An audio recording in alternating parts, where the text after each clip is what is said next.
अस्सलाम वालेकुम। इस वीडियो में हम आपको बताएंगे कि अगर 8 साल या इससे कम उम्र के बच्चे जानवर ज़िबा होता देखें तो इससे इनकी नफ्सियात पर क्या असर पड़ता है। बहुत से लोगों का ख्याल है कि चूँकि ईद उल अज़हा एक मजहबी फरीज़ा है, इसलिए बच्चों को इसके बारे में इल्म होना चाहिए, लेकिन इस मामले में माहिर नफ्सियात ये बताते हैं कि 8 साल या इससे कम उम्र के बच्चों की ज़हनी सतह इस लेवल पर नहीं होती कि वो कुर्बानी के मजहबी फरीज़े या इसके मकसद को समझ सकें। इस बारे में एक खातून का कहना है कि जब मैं छोटी बच्ची थी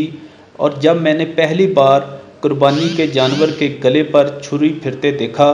तो मैं डर गई थी और इस रात डर की वजह से मैं सो नहीं सकी थी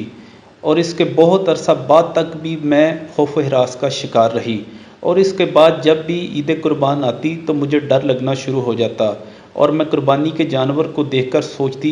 कि ईद के दिन इनके गले पर छुरी फिरेगी और फिर खून निकलेगा और उनको तकलीफ़ होगी। जब कुर्बानी से कुछ दिन पहले जानवर घर लेकर आते हैं तो बच्चे इससे मानूस हो जाते हैं और इससे प्यार करने लगते हैं,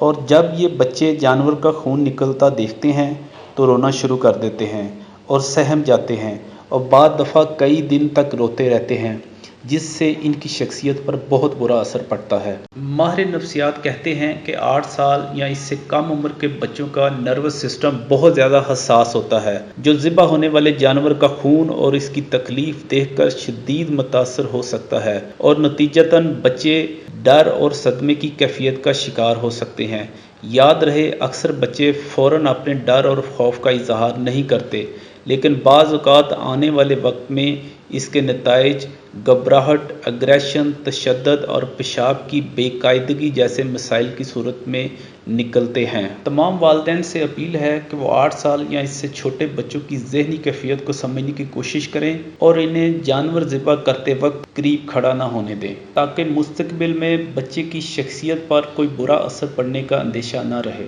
अगर आपको ये वीडियो अच्छी लगी है और आप मेरी बात से मुत्तफिक हैं तो इस वीडियो को ज़्यादा से ज़्यादा शेयर करें ताकि ये पैगाम ज़्यादा से ज़्यादा लोगों तक पहुँच सके। शुक्रिया।